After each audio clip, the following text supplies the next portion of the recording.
This is A New Angle, a show about cool people doing awesome things in and around Montana. I'm your host, Justin Angle. This show is supported by First Security Bank, Blackfoot Communications, and the University of Montana College of Business. Hey folks, welcome back, and thanks for tuning in. Today I am speaking with Molly Kruckenberg, Director of the Montana Historical Society, an organization charged with protecting and sharing Montana's past. It's important for us to share the fact that history is not one perspective. All of our stories make up Montana's past, and we don't all experience things the same way. The Historical Society is in the midst of building the Montana Heritage Center, and I'm excited to ask Molly how that's going. Molly, thanks for coming on the show. All right, thanks for having me. Glad to be here. So tell us, where did you grow up and what did your parents do? So I actually grew up in Pennsylvania. Okay. My dad is a farmer. My mom's a teacher. So grew up rural area in western Pennsylvania. And that explains your decision to study at University of Pittsburgh? That's one of the only places in Pennsylvania that I could get the degree that I wanted, which was a master's in library and information science with an emphasis in archival science, kind of near to home, but also really what I wanted to study. Yeah, why did you want to study that? When I was in college, I got a job in the college library and ended up in their small archives there and was introduced to primary sources. So those letters that people wrote in the past, those diaries that people kept, and that I'd always loved history. Time I was a small child till I went to college, that informed even what I wanted to major in. But being exposed to those primary sources, that first-person account of what people were doing really solidified what I wanted to do. And that's how I got into library science, and being an archivist was my first career. So maybe give our listeners a brief education on how historians use primary sources to do their work. Like, what is the role of a primary source, and how do you make sense of it and telling a story from it? Oh, that's a big question. We could fill a whole show with that. But it's a great question, because really the stories that we read in history textbooks, or the books that we read about history, are based on all of those primary sources. So our great Montana historians that write about our past and tell our stories dig in, and they read all of those diaries, and they read all of those letters, and they read all of those documents and records that our committees and groups and governments have created.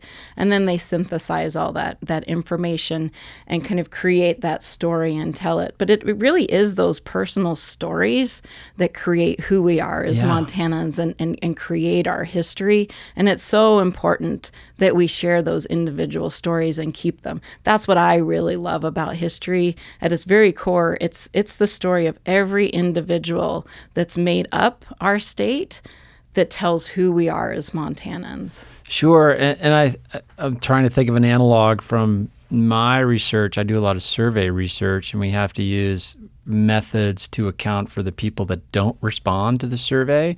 So how do historians account for the primary sources that didn't make it, or were never documented, or stories that weren't told? So that's really hard, right? Yeah. We have to take that into consideration, that there are stories that aren't taken into account for. And there's other ways to look at that. Like we can look at oral histories that were gathered. You can look at reports that were created by government entities. You can try to extrapolate from the diaries, like what people were saying about events or other groups that were happening. And so you can kind of try to think about how other people were experiencing the past. Sure. Newspapers are a great way to look at that information, but you do have to think about that. And that's where the great analytical skills that come from studying history come into it. So you've been at the Montana Historical Society almost 25 years now? Yeah. What was attractive about that organization, coming from Pittsburgh or from wherever you were? You know, I've always loved Western history. Again, even as a small child, always that iconic Laura Ingalls Wilder, right? Always loved that. So always been attracted to Western U.S. history. Studied that when I was in college for my undergraduate degree. So when a job opened up at the Montana Historical Society, I took it. Nice. And I moved here, started out as an archivist there, and I've been at the Historical Society ever since. Spent my first just over 20 years there in the Library and Archives program. So doing all of that work of preserving and cataloging and keeping those materials, those letters and diaries available for folks to use, to do their research with, to write those books and create those documentaries and things like that. And then just the last 3 years moved into the director's role. Super. And we should address, what is a historical society? What role does it play in our state, in our culture? What do y'all do? Here in Montana, the Historical Society has a lot of different roles. So we have 5 program areas that we really concentrate on. One is what we've talked a lot about already, is those first-person resources that we're collecting for people to study. We also have our museum that collects and cares for the 3-dimensional materials, so the artifacts, the artwork, those materials, and then creates these fabulous exhibits, right, where people can come and look at the artifacts and learn from them. We also loan those out to museums across the state. And that's an important thing, right? We want people around Montana to have access to all of these collections, whether it's digitally, through these loan programs, and in so many ways that we can make our collections accessible to people. We work a lot with educators around the state to make sure that our students have an understanding or can gain an understanding of Montana's history and culture. The State Historic Preservation Office is part of the Historical Society, so we work in a lot of different ways to make sure that our archaeological sites and our built environment is preserved and recorded. And then we also have a publications program, so we publish Montana history too. So all those resources that we gather, those historians that are coming and creating those articles and books about them, we help publish those. We have Montana, the Magazine of Western History, and we publish 2 books annually. So a lot of what you described would require a facility of some kind, and you were in the midst of building the Montana Heritage Center, a breathtaking facility, at least according to all the renderings I've seen. Talk about this project. What is it all about? It's really kind of 2 projects, really. Okay. One is to give us the physical home we need, right? Yeah. We need to store these fabulous collections. We just have so many things that are so meaningful and important to Montana, and so important that we have the right place to care for them. The other part is to create a building that's meaningful, that talks about Montana, and that really shares our heritage and culture in every single way, so that when Montanans want to learn and understand and talk about who we are as Montanans in the past and today and for the future, they can come to the Montana Heritage Center and be surrounded by and understand that. Yeah, and how do you make choices about what that will be and look and feel like? You know, that's both really challenging and really interesting and really fun. Sure. We look at it that every part of the Montana Heritage Center speaks to Montana in some way, shape, or form. Everything about it speaks to Montana. And so the form of the building itself speaks to the landscapes of Montana. So as we, 5 years ago, started thinking about what the building might look like, we wanted to think about something that unites Montanans. And we came to the conclusion that our landscapes in Montana unite who we are, What a great place to start. Yeah. Yeah, absolutely. Whether it's our plains, the rolling hills, the badlands, the mountains, the cliffs, the glaciers, all of that unites us in some way, shape, or form, whether you're in agriculture or tourism, recreation. All of us have some interaction with the landscape. So our building, in essence, philosophically, is all about the interaction between the landscape and the people of Montana, because that's where our history happens. Give listeners a sense. One of the things that was stunning to me was just the size. We have an existing building that was initially, the first part of it was built in 1953 is when it was opened, and then a few additions put on there. And that building is 95,000 square feet. And that's going to be completely renovated, top to bottom. It's going to be part of the new Heritage Center. When we're all done, it will be one big facility. And then we're adding 66,000 square feet to that. So I'm a historian, not a mathematician. Sure. So Yeah. that adds up somewhere north of 160,000 Yeah, square feet. that's pretty big. And then in addition, and that's the physical size of the building, but we're creating a campus surrounding that. So surrounding the building, landscaping that also interprets Montana history.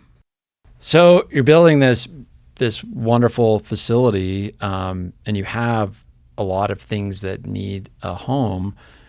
I'd love to learn about how you and your colleagues make choices about what gets a display and how that display gets constructed and what version of history is told. And what is kind of that? We talked about methods earlier. How do you sort of bring those methods to life in the choices that you're leading at the Historical Society?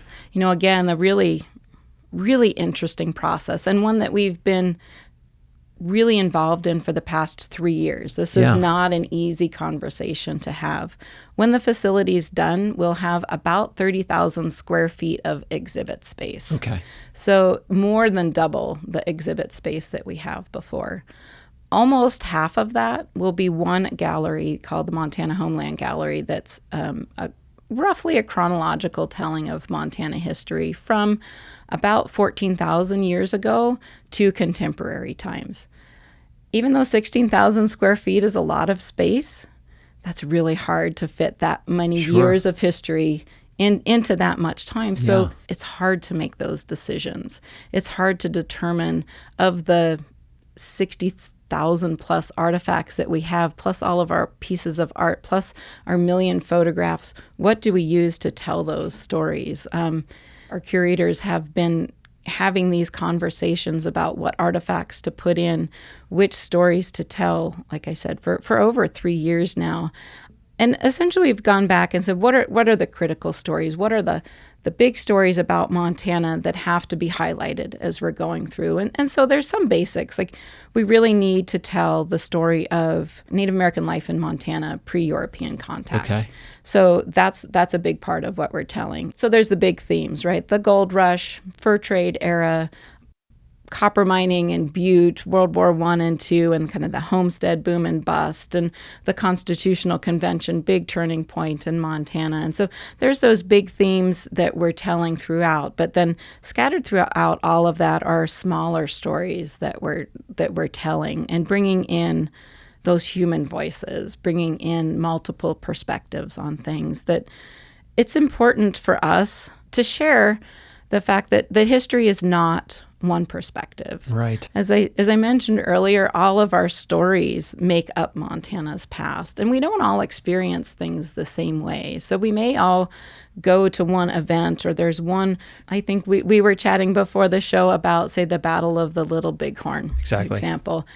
It's not an easy event to talk about in Montana history. There's multiple perspectives to that event. And so we're really dedicated to telling multiple perspectives on all of those events that are difficult to talk about, and sharing those different perspectives so that our visitors can understand that and really determine how they want to think about those events. And I think it's so important that we do that and understand that there are multiple perspectives. There's multiple perspectives on things today. There were multiple perspectives on things in the past as well. So as the leader of the organization, how do you construct a team and a process to execute on that vision of telling as many sides as you can with as much accuracy as you can?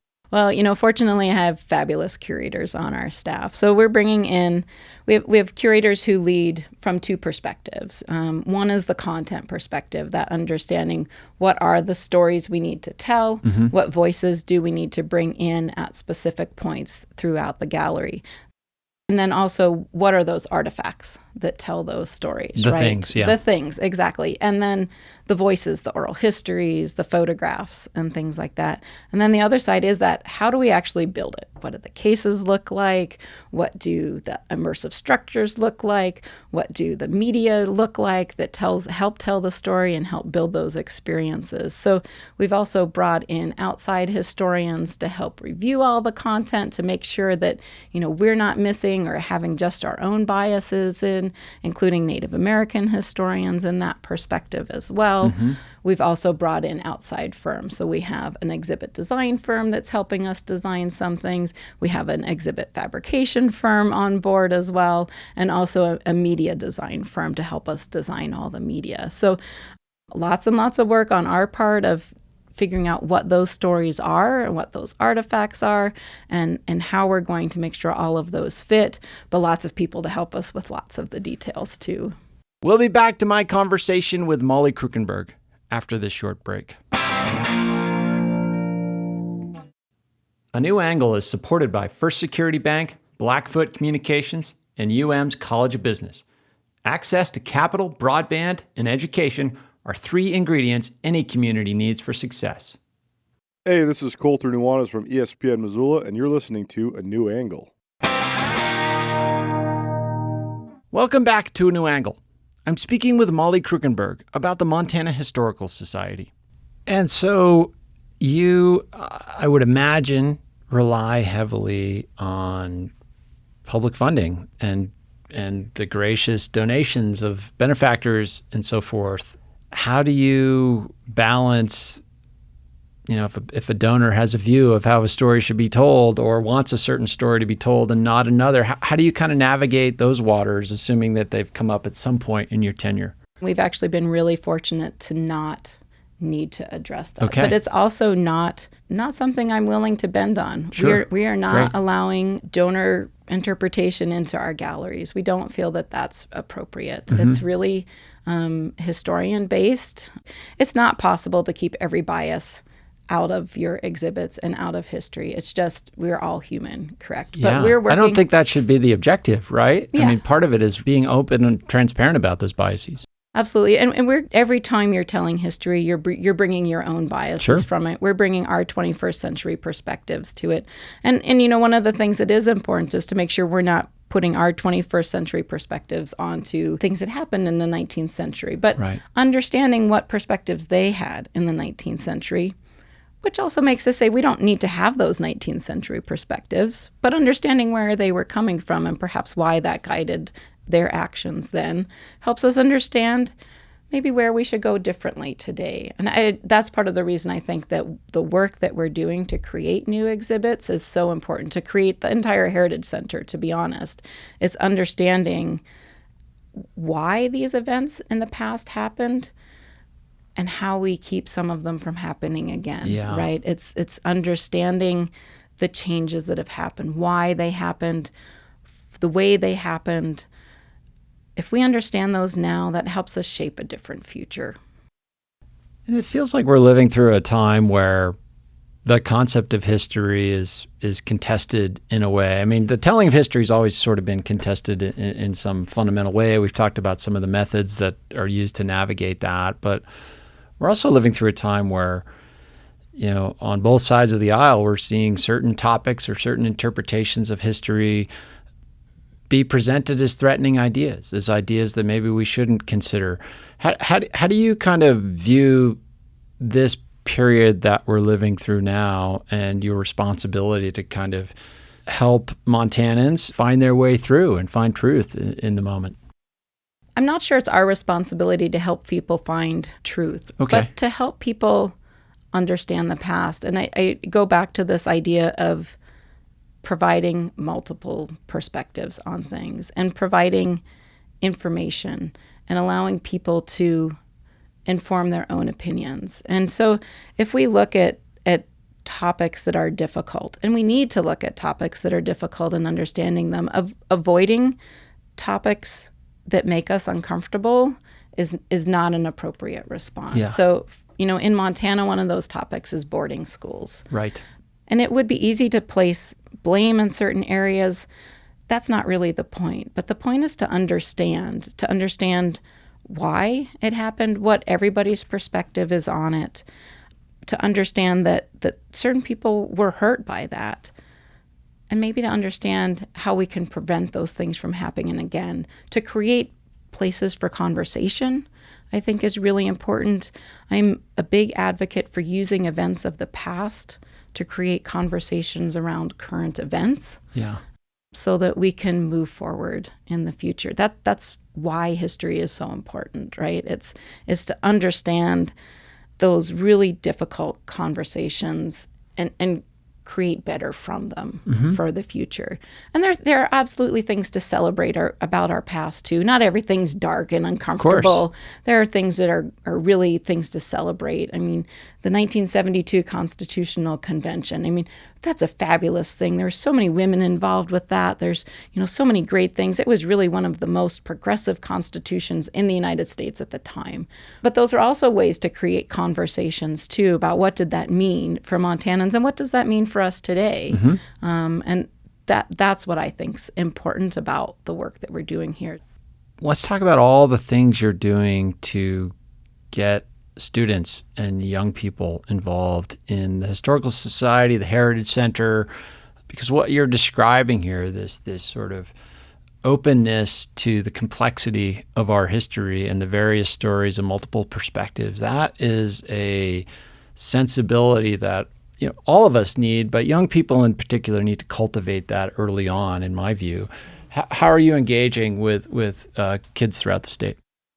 We're embarking on a campaign now to create a fund that we can help schools around the state with their field trip costs. Sure. I mean, to be honest, exactly. It's so expensive to get students to Helena to understand and to tour the Heritage Center. But that's essentially what we want to do. We want to get every student in Montana, at least once during their school career, to Helena to visit the Montana Heritage Center, to explore our exhibits, to explore everything that we have to share about Montana's heritage and history and culture, to tour the Capitol building, to understand how Montana's government works, how civics works, maybe to tour the downtown. But research has shown that the impact of field trips is incredible for students. Just to get out and experience firsthand leads to higher graduation rates in both high school and college. It leads to higher income. It leads to so many more things.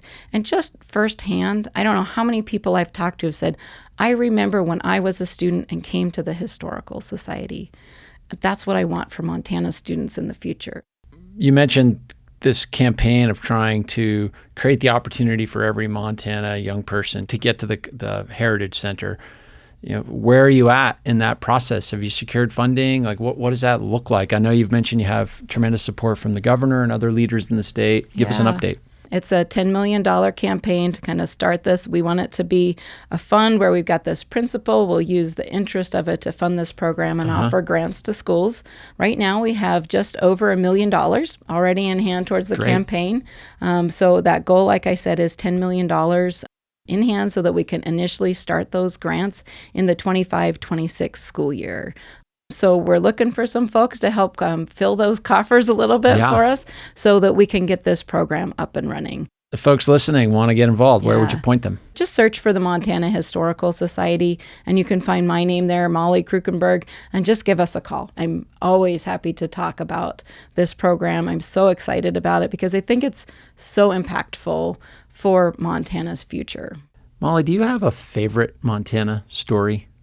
I don't know if I can choose. They're all your children at this point? Yeah. I think what I can share is, early on at the Historical Society, I answered a lot of research requests. So people write to us a lot and say, my family had this story. Can you share? Do you have any information on it? And we received a request. There's a story that the dad died and the mom lost the land and the kids went into care, and it turned out to be true. And, when I did all the research, you could find the information. It was found out in letters and in census records. And what ended up happening was the mother ended up in the same town that the children ended up being cared for by other family members. But she ended up being a prostitute because there were very few other ways for women to support themselves, right, when they don't have a spouse to help support them. But she never had any contact with her children after that, even though they lived in the same town.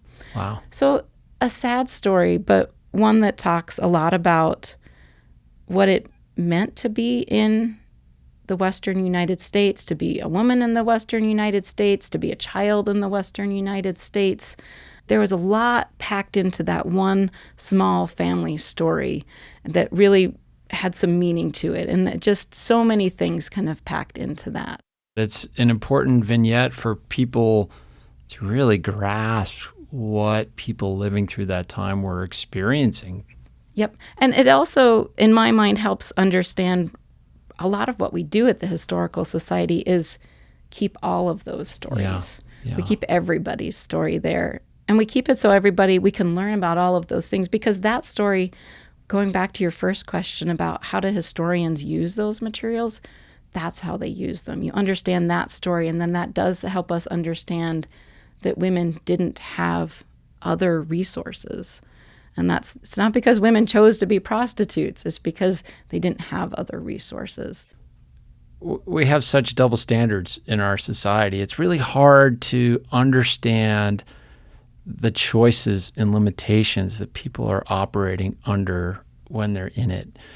And I think that is important to do in our relationships on an everyday basis, but in the past in particular, I think it's really hard to kind of try to put ourselves in the lives of these folks and try to think, could I have made a different decision in that spot? What were the constraints? What were the hardships? Were there any other options? One of the really most powerful things I went through was in Leadership Montana. I attended several years ago, and every person there had to talk about themselves for 8 minutes. Wow. It's really hard to do, to talk about yourself for 8 minutes, but you thought you had known this person that you had been attending a class with. Yeah. And after they talked about themselves for 8 minutes, you realized you didn't know anything about them. And that's exactly what you're just saying is we don't understand. You might read a textbook about, again, someone who participated in the Battle of the Little Bighorn, but until you really look at that one person, or maybe even a group of people's exact perspectives, you can't really understand what happened from their point of view. You can't really just look at somebody and understand what's going on in their life, whether that's today or 100 years ago, and understand why that decision was made and understand what those consequences were. And it's just incredibly important that we do that. And that essentially is exactly what we're trying to do with the Heritage Center, and why it's so important that we're able to do this right now. Yeah, it is important. And Molly, I can't thank you enough for telling us all about it. When do you expect the Heritage Center to open? So we will open our doors in late summer of 2025. Wonderful. A fantastic project, huge in scope and ambition, and sounds like you're the right person to be leading it. Molly, thanks for sharing the story with us. Well, thank you so much for having me. Appreciate it. It's great to be here. I have one last question. Do you know who killed Frank Little? I wish I did. Yeah. I wish I did. I have a historian who would love to know too. Wow. But there's some value in it being a mystery. Exactly. We have to have some of those. All right, Molly. Thank you very much. All right. Thank you.